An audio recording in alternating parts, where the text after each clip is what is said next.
नमस्कार शेतकरी मित्रांनो, मी ज्ञानेश्वर पाटील. मी आज आलेलो आहे ज्योतिराम जाधव यांच्या प्लॉटवरती आणि सगळ्या शेतकऱ्यांकडून काही चुका होत्या आहेत, तर त्याच्यासाठी मी हा व्हिडिओ बनवत आहे. बऱ्यापैकी निसवड चालू झाल्यानंतर केळीची खालची जी पानं आहेत ती अशा पद्धतीने पिचकायला चालू होतात आणि ती चालू झाल्यानंतर ती पानं अशी पिवळी पडायला लागतात. तर बऱ्याच शेतकऱ्यांचं असं म्हणणं आहे की हा करपा आहे आणि याच्यावरती शेतकऱ्यांनी 3-3, 4-4 स्प्रे घेतलेले तरी पण त्याला काही फरक पडत नाही. तर मित्रांनो, जर हे पान तुमचं एवढं प्लेन पिवळं पडत असेल तर हे नैसर्गिक पान पिवळं पडतं. ह्याच्यावरती कुठल्याही करप्याची फवारणी घ्यायची गरज नाही.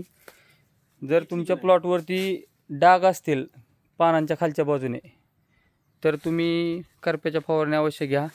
पण निसवड चालू असताना खालची 4-5 पानं पिचकणं आणि ही अशी पानं पिवळी पडून वाळणं हे नैसर्गिक आहे. याच्यावरती फवारण्यांचा खर्च जास्त करू नका.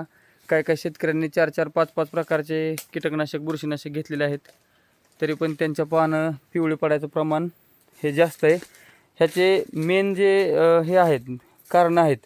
पहिलं कारण म्हणजे तुमचं रूट डेव्हलपमेंट नसणं. आता ह्या प्लॉटमध्ये पण रूट ब्लॉक आहे. दुसरी गोष्ट नेमॅटोडचा अटॅक असणं. तिसरी गोष्ट पोटॅशची डिफिशियन्सी. आणि ह्या बाकी गोष्टीकडे लक्ष न देता शेतकरी फक्त करप्याच्या फवारण्या घेऊन परत वारंवार विचारतात की 3 फवारण्या झाल्या तरी पण पानं अजून पिवळी पडायची थांबलेली नाहीत. दुसरी गोष्ट, थोडी पानं पिवळी पडली की शेतकरी पानं कापून टाकतात. ती पानं कापल्यानंतर त्याच्यावरची पानं पिवळी पडायला चालू होतात. तर अशा पद्धतीने शेतकऱ्यांनी पानं न कापता ही पिवळी पानं वाळल्यानंतरच कापायची, तोपर्यंत कापायची नाही ती. धन्यवाद.